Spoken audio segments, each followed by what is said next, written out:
ओम शांति। ओम शांति। तो आज बर्थडे का दिन है 19 और मुरली है 18 नवंबर 1987 की। मुरली की हेडिंग है साइलेंस पावर जमा करने का साधन, अंतर्मुखी और एकांतवासी स्थिति। तो आज की इस मुरली में बाबा ने साइलेंस की शक्ति से हम क्या क्या कर सकते हैं और साइलेंस की शक्ति कितनी महान शक्ति है, पहले बाबा ने उस विषय में बताया है। तो सभी अलर्ट होकर के सुनना।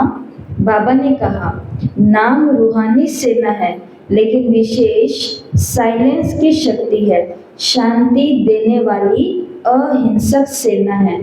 तो हम सभी कौन है? मिलिट्री वाले, सेना में है हम सभी। लेकिन बाबा ने कहा ये सेना कैसी सेना है? रूहानी सेना। और ये सेना अहिंसक सेना है और ये सेना विशेष साइलेंस की शक्ति से सबको शांति देने वाली सेना है। हर एक ने शांति की शक्ति कहाँ तक जमा करी है, ऐसा बाप दादा बच्चों को देख रहे थे। बाबा ने कहा शांति की शक्ति इस रूहानी सेना में एक विशेष शस्त्र है।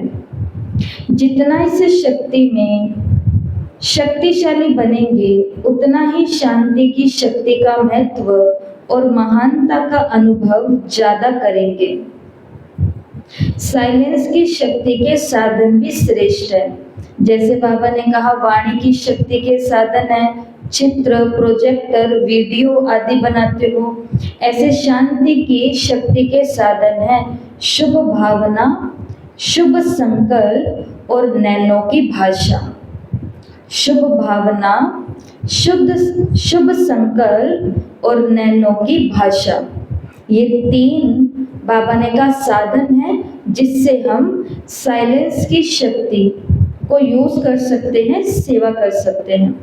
अब बाबा ने कहा मुख के दो भेद बताए। बाबा ने मुख की भाषा द्वारा बाप का और रचना का परिचय देते हो, ऐसे साइलेंस की शक्ति के आधार पर नैनो की भाषा से नैनो द्वारा बाप का अनुभव करा सकते हो।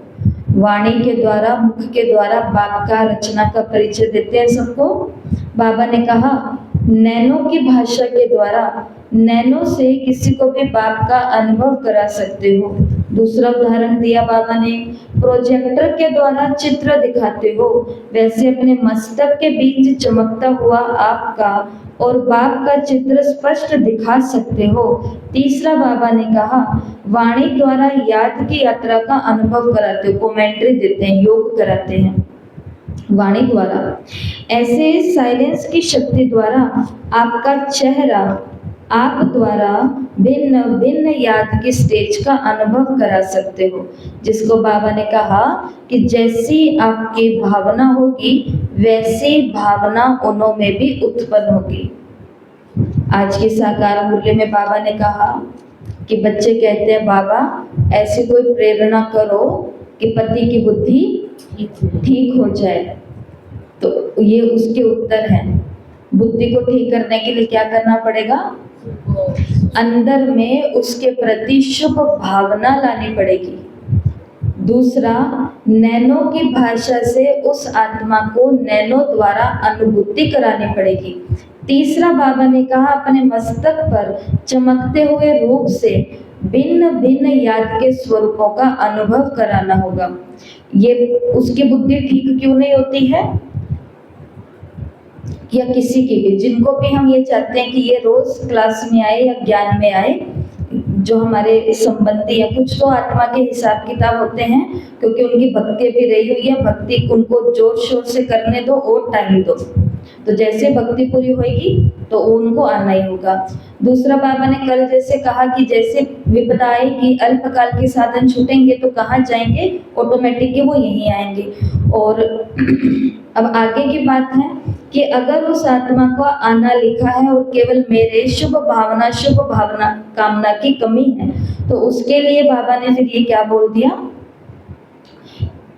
जैसे हम उनके सामने गए और उनके सामने जाते हमको वाणी माना योग की अनुभूति करानी थी, चमकता हुआ रूप की अनुभूति करानी थी और नैनों के द्वारा उनको साइलेंस की शक्ति का अनुभव कराना था। ये तीनों काम कौन करा सकता है? जो उस समय खुद को रूहानी सेना का योद्धा समझेगा कि मैं क्या करने जा रहा हूँ, लेकिन उनके सामने जाते ही क्या बन जाते हैं? पत्नी बन जाते हैं, पूरी पत्नी। ये नहीं हुआ, वो नहीं हुआ, ये भी नहीं किया, तो फिर उस आत्मा के लिए कैसे हम उसको साक्षात्कार कराएंगे या अनुभव कराएंगे? तो वो तो सब बोलना ही है जो आप बोलते या करते हैं जीवन के लिए, लेकिन साथ साथ उस समय ये भी याद रखना है कि जैसी आपकी भावना होगी वैसी भावना उनकी उत्पन्न होगी। क्योंकि क्या कहते हैं, विज्ञान भी कहता है कि हर एक मन अनेकों मनों के साथ जुड़ा हुआ है। जैसे कि याद आई वो वाली कहानी कि एक सेठ और सेठ का बिल्कुल पक्का जो मुनीम है वो, तो कई साल बीत गए, वो एक दूसरे के प्रति बिल्कुल ईमानदार है। वो सबको बेचता है और वो सारा हिसाब रखता है, चेक करता है, संभालता है। ना उसके मन में कभी कुछ आया, ना उसके मन में कभी कुछ आया। एक दिन सेठ जी के मन में बैठे बैठे क्या आया कि सारा का सारा अनाज, धान, सब चीजें ऐसी खुली पड़ी रहती हैं, तो क्या पता ये जाते जाते थोड़ा कुछ उठा ले, कोई बेईमानी करे, मुझे थोड़ी सी नजर तो रखनी चाहिए। और उसी दिन ही उस मुनीम के मन के अंदर भी क्या संकल्प आ जाता है कि कब तक ईमानदारी से चलता रहूंगा, जब सारी चीजें मेरे सामने खुली पड़ी है तो थोड़ा मैं कुछ उठाऊं तो सही, क्या हो गया, इतना तो मेरा हक बनता ही है ना, आखिर मैं इतनी ईमानदारी से यहाँ काम किया है। अगले ही पल मुनीम सेठ जी ने वहां बैठे बैठे सोचा कि नहीं, इतना ईमानदारी से इस मुनीम ने यहाँ पे काम किया है तो मैं ऐसा शक इस पर क्या करूं। उधर मुनीम के अंदर संकल्प आता है कि नहीं, इतना ईमानदारी से मैंने इतने साल निकाले हैं, तो अब थोड़ा बहुत कुछ सामान उठाने से मेरे को क्या ही मिल जाएगा, समझे? उसके मन के अंदर शक आया तो उसके मन के अंदर वैसा काम करने का संकल्प आया। उसके मन के अंदर फिर से संकल्प शांत हुए, उधर उसका मन भी शांत हो गया। इसके लिए जब हम बार बार ऐसी बातें बोलते हैं कहीं बीमार ना हो जाएं, तो इसका मतलब हम बीमारी को क्या मैसेज दे रहे हैं? बुला रहे हैं, और ये बातें सत्य हैं। जब हम बार बार कहते हैं कि कल को जिनके भरोसे में बैठी हूँ, ये कल, जैसे बाबा ने कल कहा मैं बूढ़ा होता ही नहीं तो आस नहीं है, अब इसका मतलब ये नहीं कि अपने बच्चों के प्रति हमको शक की निगाह से रहना है कि भाई देखो बाबा ने कहा है कि सही बात है, आश रखने से कोई फायदा नहीं। अगर मेरी परवरिश बहुत शुद्ध भावना से हुई है तो उनको बुढ़ापे में करना ही पड़ेगा, क्योंकि हमारी शुद्धता उनसे भी करवाएगी, सब कुछ होएगा। लेकिन पहली जिम्मेवारी किसकी है? ये पॉइंट लिख लेना अपने पास में और आज अपने ज्ञान बैंक में डाल देना। जैसी आपकी भावना होगी वैसी भावना उन्होंने उत्पन्न होगी। पहले से भावना लेकर के आए हैं कि दीदी कुछ बोल ना दे, वो बोल दिया दीदी ने, क्योंकि दीदी को मैसेज किसने भेजा था? कुछ बोल ना दे, वो बोल दिया। और पहले से सोच के आते कि नहीं दीदी कुछ नहीं बोलेंगे, दीदी कुछ भी नहीं कहेंगे, तो वो दीदी ने भी सच में कुछ नहीं कहा, कुछ नहीं बोला, खाली बस समझ लिया और मन से सकाश या सहयोग या स्नेह या शक्ति भेज दी। फिर से इस लाइन को रिपीट करेंगे, बाबा के इस पावरफुल महावाक्य को, जैसी आपकी भावना होगी वैसी उनमें भावना उत्पन्न होगी। जैसे दीपक को जगा देता है, ऐसे आपकी शक्तिशाली शुभ भावना औरों में भी सर्वश्रेष्ठ भावना सहज ही उत्पन्न कराएगी। और देखो ये अनुभव आप सभी ने करा है। आप जब ज्ञान में आए थे तो आप यही सोचते थे और यही बहनों को कहते थे और यही बाबा को कहते थे कि बाबा बस हमारे ये घर वाले भी आए, ये भी आए, ये तो एक जना तो आए, चलो कभी कभी तो आए। तो आपके उनके प्रति क्या थी? भावना थी। उस भावना के अनुसार फिर वो थोड़ा ज्यादा नहीं पर थोड़ा थोड़ा तो उनके पैर पड़ते हैं ना। किस आधार पर? मेरी दीपक से दीपक जलता है। शिव बाबा ने कहा जैसे वाणी द्वारा अभी सारा स्थूल कार्य करते रहते हो, ऐसे साइलेंस की शक्ति के श्रेष्ठ साधन। क्या है श्रेष्ठ साधन? 3 साधन बाबा ने बताए। उसमें से एक कहा बाबा ने, शुभ संकल्प की शक्ति से स्थूल कार्य भी ऐसे सहज कर सकते हो और करा भी सकते हो। जैसे साइलेंस की शक्ति द्वारा, जैसे साइंस की शक्ति द्वारा साधन, टेलीफोन, वायरलेस हैं, ऐसे ये शुभ संकल्प सन्मुख बात करने व टेलीफोन वायरलेस द्वारा कार्य कराने का अनुभव कराएगा। 2 जुड़वा भाई, उन दोनों जुड़वा भाइयों पर, कई सारे जुड़वा भाई बहनों पर या भाई भाई या बहनों बहनों पर विदेश के अंदर एक एक्सपेरिमेंट किया गया कि इन लोगों के मन एक दूसरे के साथ कितने जुड़े हुए हैं।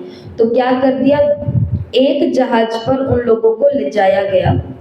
आधे माना जो एक जुड़वा भाई बहन है उनको एक जगह छोड़ दिया और उसी के जो दूसरे जुड़वा भाई या बहन थे उनको दूसरे टापू पर ले जा या दूसरी जगह पर ले जाया गया। और फिर उनकी आंखें खोली तो वो उनके आसपास कोई भी नहीं था उस टापू पर। अब केवल जो जहाज पर बैठा हुआ जुड़वा भाई या बहन है वो टापू पर बैठे हुए अपने जुड़वा भाई बहन के मन के वाइब्रेशन को कैच करने की कोशिश कर रहा है। और ऐसे करते करते एक्सपेरिमेंट किया गया कि वो वापस एक दूसरे के नजदीक हो गए। उनको संकल्प आ गया कि हमें अब अपनी बोट को इस दिशा में लेकर के जाना, वो उस टापू पर पहुंच गए। ऐसे कई सारे साइंस ने भी एक्सपेरिमेंट किए हैं और बाबा ने कहा कि ऐसा ही अनुभव करेंगे जैसे कि टेलीफोन और वायरलेस के द्वारा कार्य कराने का अनुभव होता है। लेकिन अभी वाणी की शक्ति को स्थूल साधनों को ज्यादा कार्य में लगाते हो, इसलिए ये सहज लगते हैं। साइलेंस की शक्ति के साधनों को प्रयोग में नहीं लाया है, इसलिए इनका अनुभव नहीं है। जैसे वाणी की प्रैक्टिस करते करते वाणी के शक्तिशाली हो गए, ऐसे शांति की शक्ति के भी अभ्यासी बनते जाओ। जब बार बार किसी को कोर्स कराते हैं तो कोर्स कराने में क्या हो जाते हैं, एक्सपर्ट हो जाते हैं। ऐसे बाबा ने कहा शांति की शक्ति के अभ्यासी बनो, मतलब आज पूरा दिन में ट्राई करके देखना।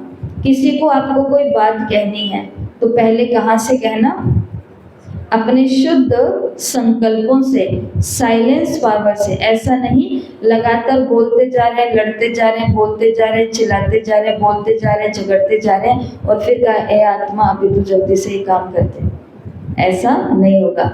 साइलेंस की शक्ति पहले जमा करनी पड़ेगी।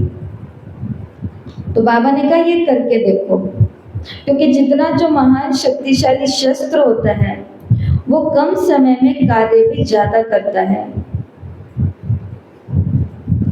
फिर बाबा ने कहा जहां वाणी कार्य को सफल नहीं कर सकती वहां साइलेंस की शक्ति का साधन माना शुभ संकल्प, शुभ भावना, नैनो की भाषा द्वारा रहम और स्नेह की अनुभूति कार्य को सिद्ध कर सकती है। जहां वाणी से कार्य सफल नहीं होते वहां बाबा ने कहा साइलेंस की शक्ति से सारे कार्य सिद्ध हो जाते हैं। लेकिन बाबा के इन महावाक्यों को गलत काम में नहीं लगाना, हमें इन महावाक्यों को सही दिशा में लगाना है। नहीं तो वो वाली बात हो जाएगी कि शिवजी से ही वरदान लिया और शिवजी को ही भस्म करने के लिए, शिवजी के ऊपर ही राज, देवताओं के ऊपर ही राज करने के लिए सोचा, तो फिर वो क्या बन गया, भस्मासुर बन गया, खुद ही क्या हो गया, भस्म हो गया। तो बाबा के ये महावाक्य सिद्धियां हैं, लेकिन इन सिद्धियों को सही दिशा में यूज करना है। ऐसा ना हो कि कल कोई पाप का काम करके आए और संकल्प भेज रहे हैं कि किसी को पता ना चले, किसी को पता ना चले, किसी को पता ना चले। ऐसे वाले संकल्प, या किसी को उनके साथ भी ऐसा हो जाए, उनके साथ भी ऐसा हो जाए, उनके साथ भी, तो उल्टे काम में संकल्पों को नहीं लगाना। 1 सेकंड भी अगर याद द्वारा शांति का अनुभव कर लेते हैं तो स्वयं ही अपनी वाद विवाद की बुद्धि को साइलेंस की अनुभूति के आगे वो लोग सरेंडर कर देते हैं। तो इस साइलेंस की शक्ति का अनुभव बढ़ाते जाओ। बाबा ने कहा हे शांति देवा, आपके भक्त आपके जड़ चित्रों से शांति का अल्पकाल का अनुभव करते हैं। ज्यादा करके मांगते भी शांति ही है, क्योंकि शांति में ही सुख समाया हुआ है। तो बाप दादा देख रहे थे शांति की शक्ति की अनुभवी आत्माएं वर्णन करने वाली कितनी है और प्रयोग करने वाली कितनी है। एक है शांति की शक्ति का वर्णन करना और दूसरा है उस शांति की शक्ति के प्रयोग करना। तो प्रयोग करने से बाबा ने कहा क्या हो जाएगा? सिद्धि मिलेगी, सफलता मिलेगी। क्या होगा? दीपक से दीपक जग जाएगा। हमारी भावना से उस आत्मा के अंदर भी श्रेष्ठ भावनाएं उत्पन्न हो जाएंगी। और इसके लिए दो शक्तियां चाहिए। एक है अंतर्मुक्ता इसके लिए दो चीजों की आवश्यकता है। एक है अंतर्मुक्ता और दूसरा है एकांतवासी। साइलेंस पावर के लिए अंतर्मुक्ता और एकांतवासी।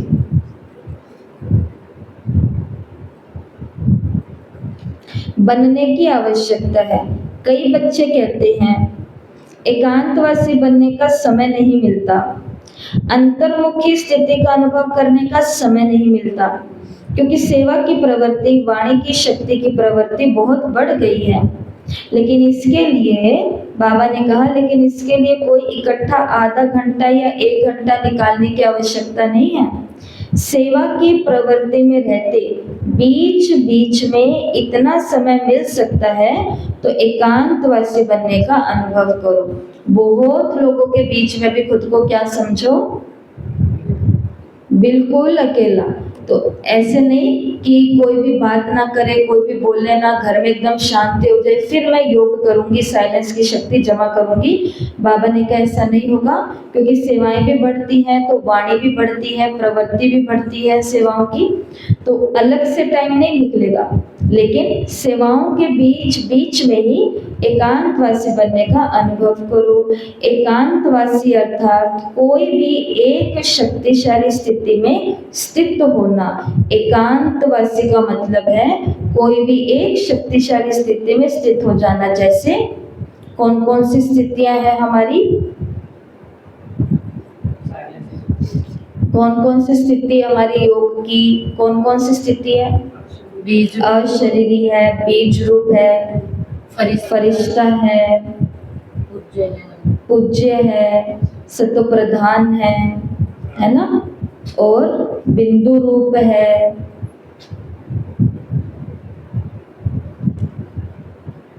बाबा ने कहा चाहे बीज रूप स्थिति में स्थित हो जाओ, चाहे लाइट माइट हाउस की स्थिति में स्थित हो जाओ, तो बाबा ने कहा कभी फरिश्तेपन की स्थिति द्वारा औरों को अव्यक्त स्थिति का अनुभव कराओ।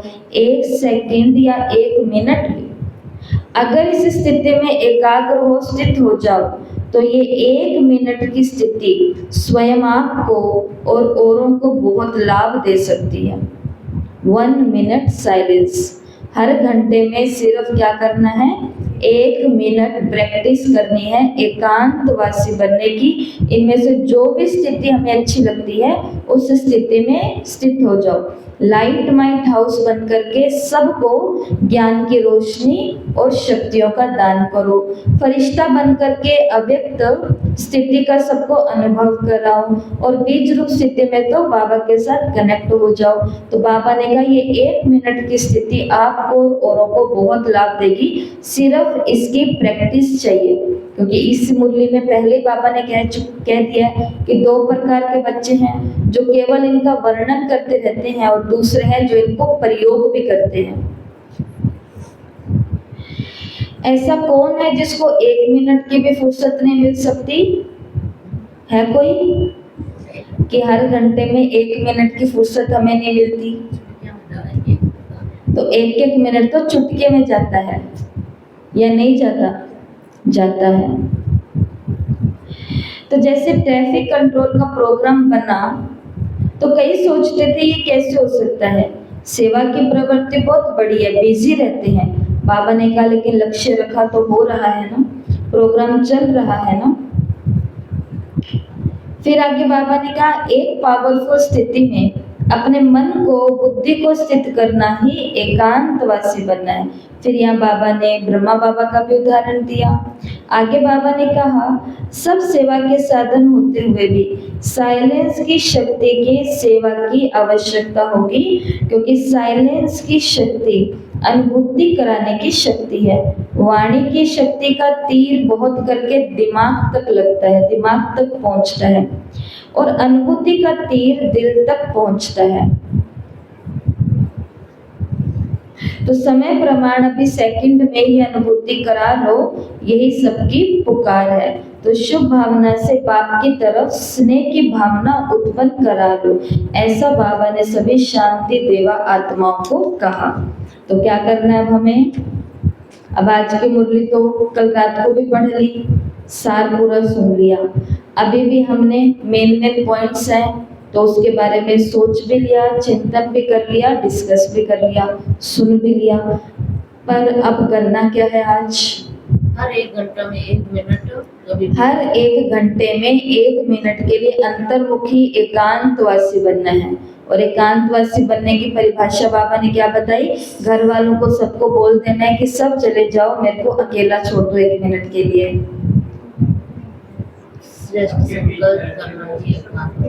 या 1 मिनट के लिए जहाँ सेवा के लिए गए हैं वहां से निकलो, अकेले कहीं जाकर के खड़े हो जाओ कि अब मैं अकेली होगी। नहीं, बाबा ने कितनी सुंदर परिभाषा दी। एक शक्तिशाली संकल्प में या स्थिति में स्थित हो जाना, यही एकांतवासी बनना है, और इससे आपको और औरों को लाभ मिलेगा। तो आज क्या करना है? आपने कहा आज पूरा दिन हर घंटे में 1 मिनट श्रेष्ठ संकल्प में स्थित होना है। श्रेष्ठ संकल्प में स्थित होना है। और वैसे ये तो हमारा 15 दिन का होमवर्क भी था। हर घंटे में 1 बारी बिंदु बनने का होमवर्क था, 1 सेकंड के लिए, 1 बारी के लिए। और क्या सुना आज की मुरली में सभी ने? हम कौन हैं? रूहानी सेना है। रूहानी सेना, रूहानी सेना। सेना को जो ऑर्डर मिल गया, उसके बाद में वो सेना के लोग इधर उधर, किंतु परंतु, बीमार हूँ, कमजोर हूँ, नहीं होगा, टाइम नहीं है, ऐसा कुछ भी नहीं कर सकते। क्योंकि उनको करना है, या तो करो या तो मरो, यही है नियम।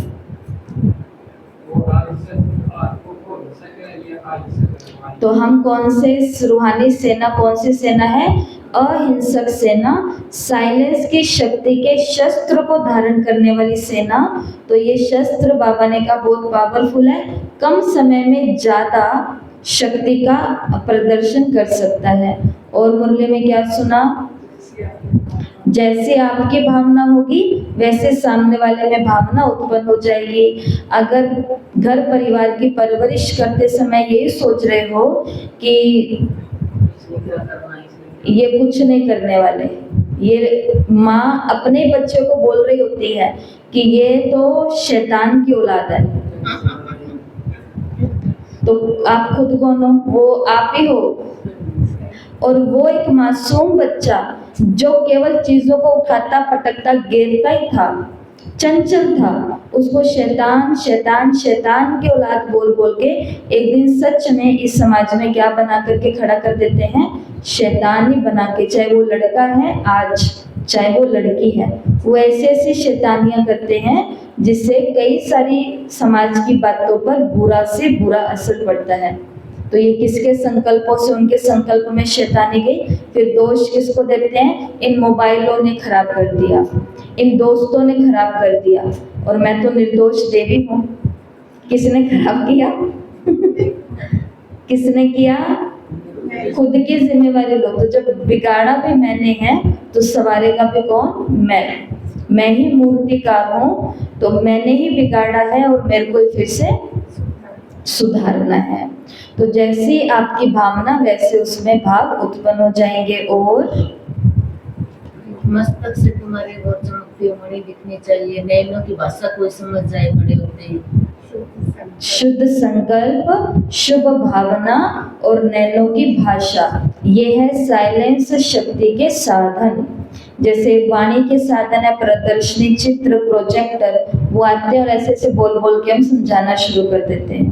ठीक है, तो आज की मुरली से 20 पॉइंट पूरी मुरली से आपको निकालने हैं, कॉपी में लिखने हैं और भेजने हैं, और मुरली को पूरा पढ़ करके टेस्ट भी देना है। ओम शांति। ओम शांति।